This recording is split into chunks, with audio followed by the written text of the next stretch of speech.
Police અધિકારીના કામમાં લેવામાં આવતી ડાયરીઓ, જેમાં પહેલું કસ્ટડીમાં આવેલા વ્યક્તિઓની એન્ટ્રી આમાં થાય છે, જેમાં વ્યક્તિની ધરપકડ ક્યારે થઈ, ક્યારે પોલીસ સ્ટેશન લાવવામાં આવ્યા, ક્યારે છોડવામાં આવ્યા, મેડિકલ ચેકઅપ માટે ક્યારે હોસ્પિટલ લઈ જવામાં આવ્યા, કોર્ટમાં ક્યારે મોકલવામાં આવ્યા, આ બધી એન્ટ્રી લોકઅપ ડાયરીમાં થાય છે.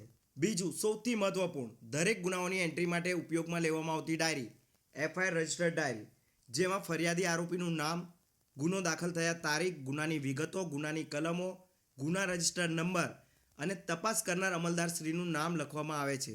ત્રીજું, આખા દિવસ દરમિયાન પોલીસ સ્ટેશનમાં થયેલી પ્રવૃત્તિઓની નોંધ સ્ટેશન ડાયરીમાં થાય છે, જેમાં ક્યારે અને કયા પોલીસ ઓફિસર હાજર હતા, કઈ પ્રવૃત્તિ થઈ, કઈ માહિતી મળી, કઈ ઘટના બની, આ બધી જ એન્ટ્રીઓ આમાં થાય છે.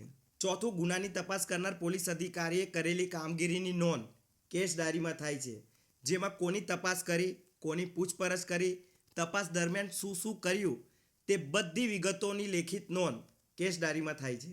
પાંચમું, કોઈપણ કેસમાં કબજામાં લેવાયેલી વસ્તુઓ જેમ કે વાહન, દારૂ, હથિયાર, નશાકારક પદાર્થો, આ બધા મુદ્દામાલની એન્ટ્રીઓ મુદ્દામાલ રજિસ્ટર્ડ ડાયરીમાં થાય છે. છઠ્ઠું, પોતાના પોલીસ સ્ટેશન વિસ્તારમાં થયેલી મૃત્યુ જેમ કે કુદરતી મૃત્યુ, અકસ્માત મૃત્યુ કે શંકાસ્પદ મૃત્યુ, આ બધાની એન્ટ્રી મરણ રજિસ્ટર્ડ ડાયરીમાં થાય છે. સાતમું, પોતાના પોલીસ સ્ટેશન વિસ્તારમાં ગુમ થયેલી વ્યક્તિઓની ફરિયાદો અને તેની તપાસની વિગતોની એન્ટ્રી ગુમ થયેલ રજિસ્ટરમાં થાય છે. અને છેલ્લું, પેટ્રોલિંગ દરમિયાન પોલીસ અધિકારી કયા કયા વિસ્તારમાં ગયા, કોઈ ગુનાહિત વ્યક્તિ કે ગુનાહિત ઘટના બની હોય તો તે બધાની નોંધ પેટ્રોલિંગ વિઝિટ ડાયરીમાં થાય છે. આ સિવાય આ વિડીયોમાં એક ડાયરીનો ઉલ્લેખ કરવાનો બાકી રહી ગયો છે. તે ડાયરી કઈ હશે? યાદ આવે તો જરૂર કોમેન્ટ બોક્સમાં લખજો. ધન્યવાદ.